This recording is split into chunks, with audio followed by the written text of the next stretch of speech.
Well, my focus actually is spaces at the moment, because that's what I've been writing about. The thing that got me sort of interested was just being a lesbian.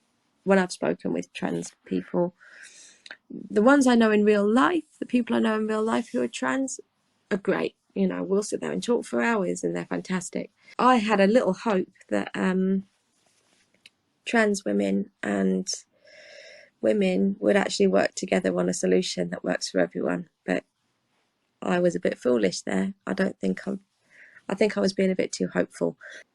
Another thing with single sex spaces, I live in an area that maybe a third of the population are Muslim. And Muslim women, the Muslim faith doesn't recognise trans women, anyone male, as a woman. I don't feel comfortable supporting the trans movement whilst they are not seeing the issues that it causes for people of faith. So, Amanda, how are you enjoying Pride Month?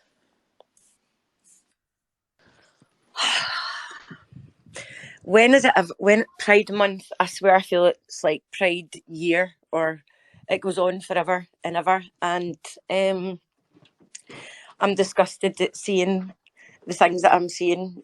Men in fucking, underwear, and their big bulges showing, and shaking their asses in their big packets or their little packets, whatever, in front of children. I'm sick of seeing these people taking their children to literally watch what I can only describe now as public display of fetishistic fucking behaviour. I mean, that is literally all I see is a bunch of wrongings.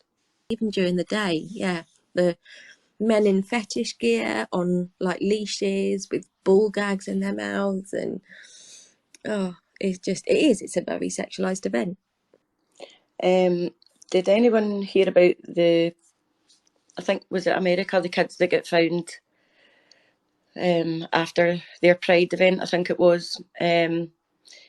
These men claiming to be women with, I think it was 3 or 4 children in the apartment, a dead body, loads of drugs and shit. I'm busy just now cleaning up after dinner, but I can try and find the link. But yeah, that wasn't being reported on. I think they were too busy reporting on the submarine that got lost. Oh my God, I hadn't heard about that. That's horrific. So, kids killed by grown men dressed as women. No, the kids Oh, weren't killed. They were found in the apartment with them, alive and well. But it was with these men claiming, I hate saying trans women, even though it's easier for people to no, I do not understand. police women's language, Amanda. You know that. Speak however you No, I feel know, but comfortable. I hate saying it, but sometimes it just helps with the linguistics, Yeah. because if I say trans women or a man pretending to be a woman, you get a pretty solid idea in your head. This isn't just a normal guy being a normal paedophile. These are men under the guise of women, in an apartment full of your sex, drugs, rock and roll. Children were there with them, but there was also a dead body found in the apartment. Oh my God, that's traumatizing. Those poor kids. Were they arrested, these males? Yeah, I think so. I'm going to have to catch up Good. And see what the outcome was, but it shows. Oh. If anybody's heard about the Amy George, the guy's called Andrew Miller from Scotland, who is a butcher and dressed as a woman, and offered a little 11-year-old girl a lift home, and because she thought it was a woman because he was dressed as a woman, she thought it would be safe, and instead of taking her home, he took her to his house and kidnapped her for about 2 days or something, and just repeatedly sexually assaulted and raped her. And the only way she got loose was to wait till he fell asleep and used his landline to call the police, and they came and got her. So I'm really, I want to do a space just one time on, please stop telling called This Thing That Never Happens happened again. I'm so sick of people telling us, well, that doesn't happen, it doesn't happen, it doesn't happen. There's little kids in our areas, and in your areas there will be as well, assuming that these men are women and thinking that they're a lot safer, and they're not. Was I muted again then? I just did a whole thing about a wedding.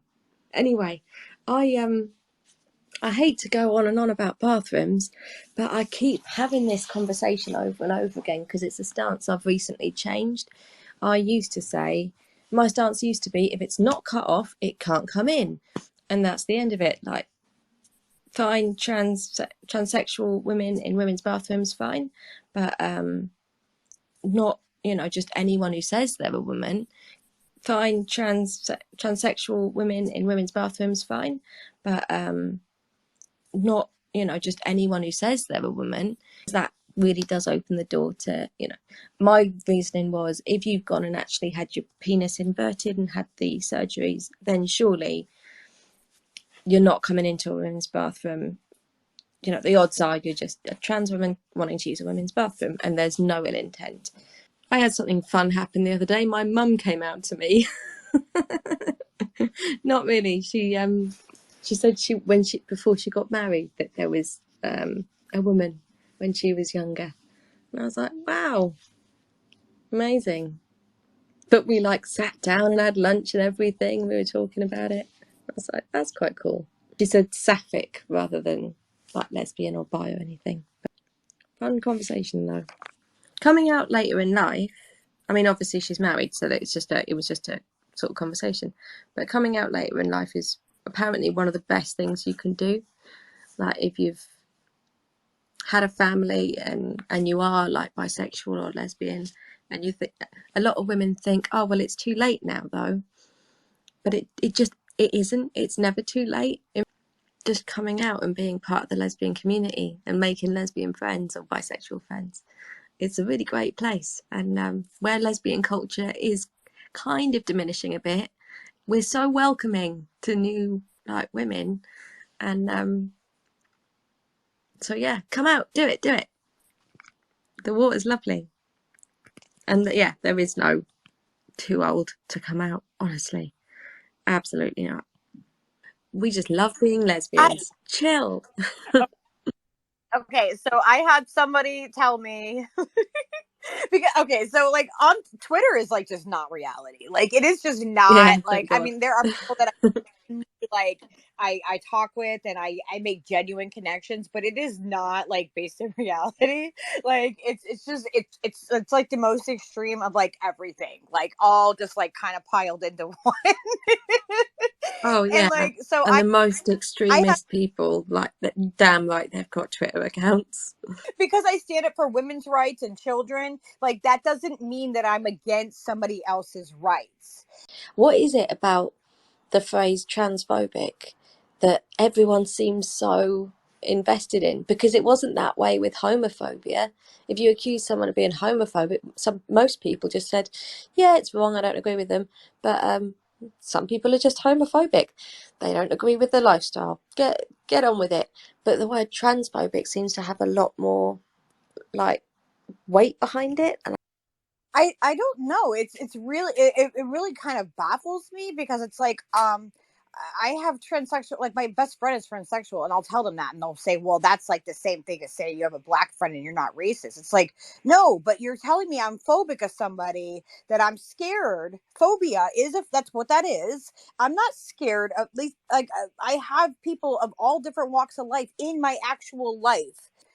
I have transsexual, my best friend is transsexual, but I am on the side of caution when it comes to children and when it comes to keeping them yeah. safe. That's And what. you actually, you have trans friends, so it's not like you're